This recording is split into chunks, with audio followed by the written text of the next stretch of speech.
Today I want to explain to you a lesson that I have learned in recovery that I really believe it, and I hope that you will too.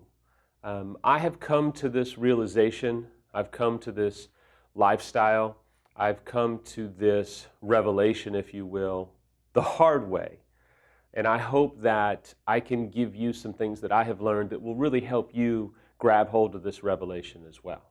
It's this truth that Rick has taught me and that I have had another mentor pour into me, and really recovery has taught me this lesson about recovery, and that is this: recovery is about the unremarkable days that you experience. It's about the mundane days that you go through. Whether you're a betrayed spouse, or, and this is especially true for the unfaithful spouse who was an idiot like me, life is about the obscure, unremarkable days where you get up each day, you eat your breakfast, whether it be the same breakfast or what have you. You love your spouse if you can, meaning if they're in your life. You love your kids if you have them.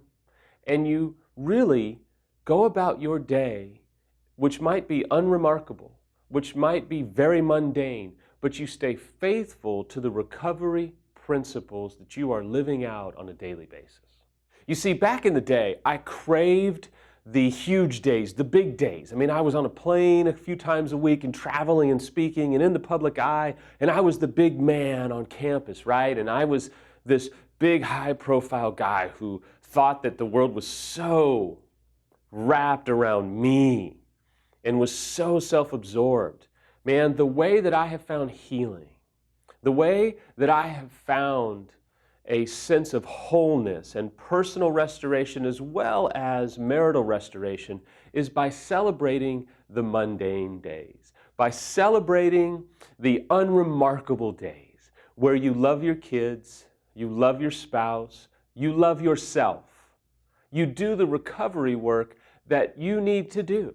That may be a 12-step program. That may be one of the courses on our website. That may be doing an EMS weekend. That may mean seeing your therapist weekly, bi-weekly, monthly. I don't know. But recovery work is doing what you need to do both professionally and personally to achieve personal restoration, personal healing, to vet out unforgiveness and bitterness and resentments that you're holding on to experience a healing and a wholeness, if you will, where you can regain joy at the life that you are currently living, whether it be single, whether it be divorced, whether it be separated, or whether it be married. I've said this a few times. One of my mentors that I was so fortunate to meet early on, he said to me, you know what you need to do? You need to find a new career. You need to make a career out of loving your wife and kids.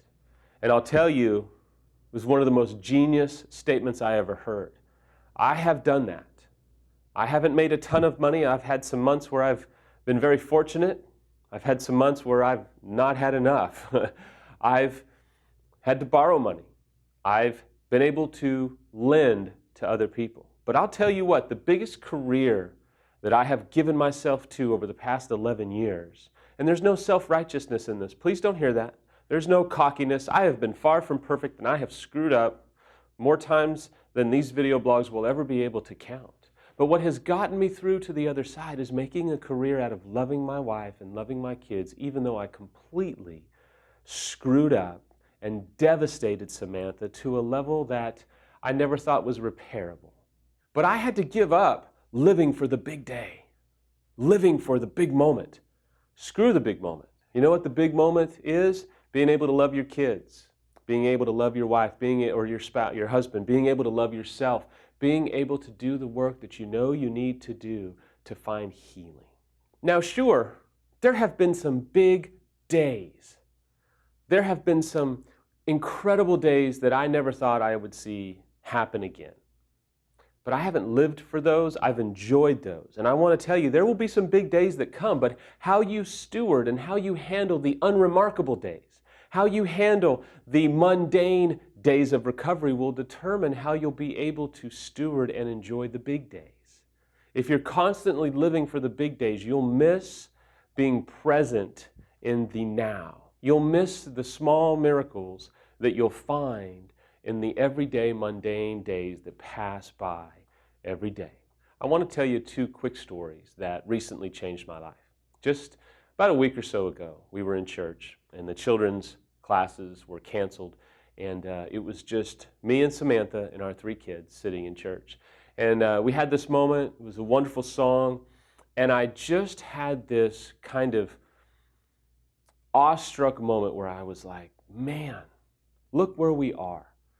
It's been 11 years. We're sitting in church whole as a family. There was a time 11 years ago I wondered if moments like this would even happen. I couldn't even see, and I know this is true for a lot of you, I couldn't see moments like this. I didn't even know that they would exist. I didn't even understand if they would come. It was hard for me to find any level of faith that one day, 11 years later, I would be sitting in church lavishly loving my spouse and having my spouse, who I had cheated on, yes, lavishly, wonderfully loving me with my three kids, healthy and whole and strong, together in church. Yes, we separated for a small amount of time. No, we never filed for divorce. We didn't divorce. The separation was painful and hurt like hell, but it was short. I'll tell you, I sat there like I have done more times than I could count, in awe.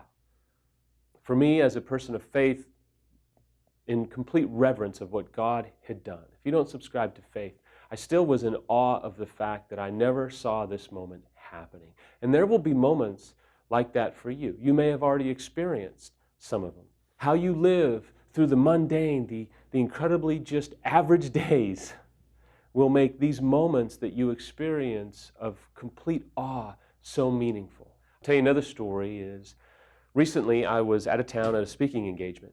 And whenever I go to California, where I'm from, there's a few places that I go to. Call it nostalgia, call it celebrating, call it just a special place in my heart. But there's this park, it's high above the city.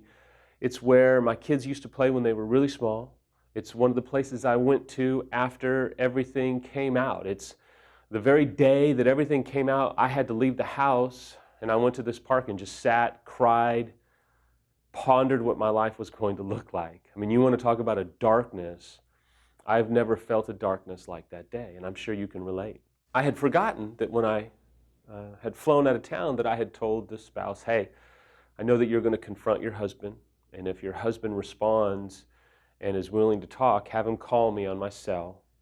I'll visit with him. And so I'm sitting at this park, and I'm working on a message that I'm going to speak at church that evening. And my phone rings. I don't know why I answered it, to be honest with you, because I was having this moment, but I just reflex answered it, and it was this gentleman that had just been confronted by his spouse. And he just began to cry and weep and bawl. He was broken. He was desperate. He was me 11 years ago. And after we got off the phone, I sat here marveling at the fact that I had been brought full circle. I had been through this 11-year journey that I have not arrived yet. No. But I have been so healed and restored. Samantha has been so healed and restored. We have been through so much, but yet we are able to stand in awe of what has happened. Let me tell you, God, if you subscribe to faith, your own struggle, your own journey, if you don't subscribe to faith, let me tell you, you will come full circle one day. You will be amazed at the strength and the grace and the prowess that is on your life. You will be amazed that you have made it through to the other side. Maybe you need to celebrate the fact that you've made it as far as you've made it. But I will tell you, you are going to have to push through and embrace the mundane. Embrace the unremarkable days, because they will set the course for the big days that will in fact come.